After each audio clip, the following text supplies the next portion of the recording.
Well, in spite of the rain, we have some cars that came out for the antique car show. It looks very nice, doesn't it, Bob? Yes, it does, Gary. And as usual, the cars are well taken care of, nice and clean and shiny, and the colors are so bright. You know, everybody wants to come over and look at the cars to see what's under the hood. There's a lot of red. Yes, red must be a very popular color when it comes to cars. Absolutely. What would be your favorite car color? Blue, the one I presently have. Like this one here? This electric blue, no, kind of aqua? That's kind of an aqua color. That's a little too green for me. Okay. Yeah, I like mine blue. Blue. Okay, we have some yellows down there, too. Now, you drive a red car, so what would your favorite be? Blue is actually my favorite color. Is it? Yes, so blue probably. Yes. Well, I see that you have your friend back here, too, who refuses to be on camera, who ran earlier. What would Charlene's favorite car color be? What would your favorite car color be? Red. She likes the red. Well, she has her choice here, doesn't she? Yes. Yeah. Any of these red cars can be yours. Yes. Do you know much about cars, Charlene? No, not much. Where the gas goes. Well, and sometimes she has to help me with that. Yeah, exactly. I like this one here, the really old one here. Oh, yeah, that one is nice. That's kind of cool. I like the red pickup truck. The pickup truck, yeah, the old one.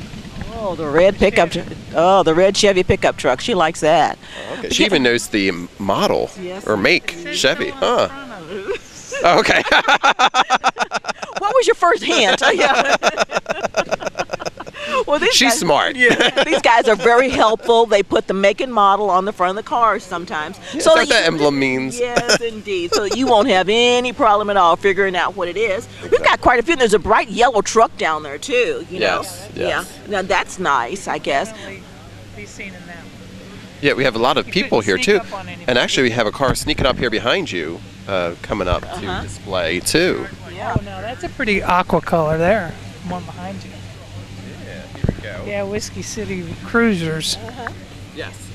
A lot from the Whiskey City Cruisers here, so we will let them get all set up. We have our people coordinating everything here. It's a nice day for the car show. Yes, it certainly is. Hi, this is Yvonne, and we're still at the Bourbon Festival here, and we're going to talk a little bit about the Whiskey City Cruisers now. I'm sorry, and your name, sir? My name's Rhodey Wheeler. Rhodey Wheeler. And Rhodey, you told me that you've been doing this for quite a while. Several years. We started years ago to bring your cars up here, and it's gotten bigger every year. More cars and more cars. We've about run out of space. How many cars do you think you're going to get here today? Last year we had over 100. So, you know, if the weather stays like it is, we'll get a bunch of cars this afternoon. But, you know, of course, last night it rained, and, you know, it kind of keeps the people away, these old cars. They don't like to drive in rain, which, you know. But today, if it warms up, which is supposed to get about 74 in the sunshine, we look for more cars. But last year we really had a big crowd for old cars. Okay. Now, what is some of the criteria for getting your car displayed today? Just as long as it's an old car, and you know, and just bring it up here, and everybody's welcome. Don't care what, you know, really what you got. If you got an old car, you know, we'd like for it to be 25 years and older, but you know, and some of them a whole lot older than that. But just come up here and park your car and enjoy the festival and walk around. People love to look at old cars. We always have a good crowd here, especially on Saturday. Yeah. Now tell me, do you own an old car yourself? Yeah, I got 3 old cars. Okay. What kind do you have? Today I brought my 55 Chevy Bel Air two-door hardtop, turquoise and ivory. So, you know, I've had that for about 10 years. So it's really a nice car, you know. Now, did you have to do any renovations to it when you got it? Well, yeah, I did some, and it's been renovated, but I didn't like. It needed a little work on it, so I had it repainted and everything, and had put new chrome on and stuff like that, which you can get that. But anyway, it's in excellent shape now. So. Okay, now if you had your choice of old cars to buy right now, what would you go out and buy? Probably another 55 Chevy. You're stuck. Well, I like the 5, 6, and 7 Chevys, you know, and of course I love the 57 Ford too. Always a pretty car, but it's a lot of pretty cars out there. You have to admire for all of them, because you know they put a lot of time and, like they were saying, sweat, blood, and tears in these cars, and you know all of them are pretty, and they've done a lot of work. And a lot of people have done their own work. You know that's what's the fabulous part about it, because they not somebody else done it. They've did their own work and put them back in. Some did their own painting, they're like that. So it's really fascinating to walk up to a guy and find out who did this car, and he'll say, I did it. And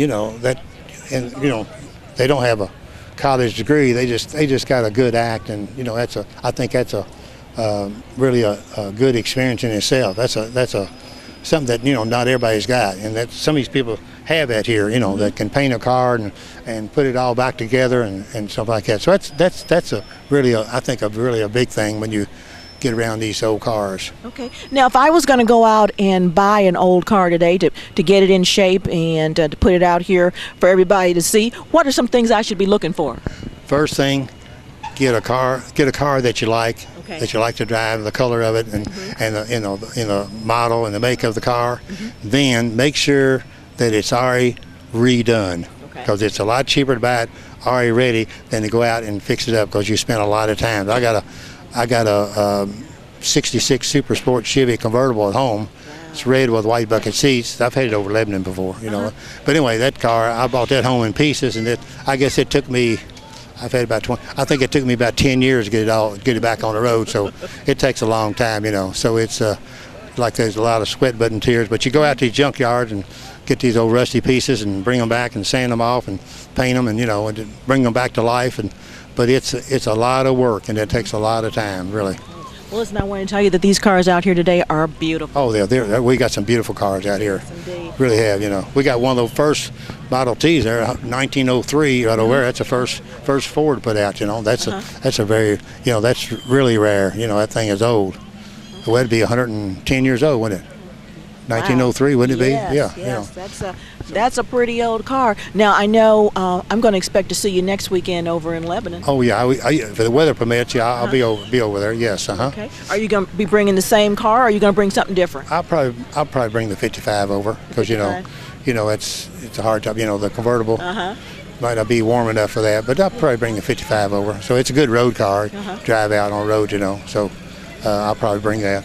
Okay. Well, listen, thank you for talking to us today, and we look forward to seeing you again in the very near future. Thank you for asking. You're welcome. Okay, bye-bye now.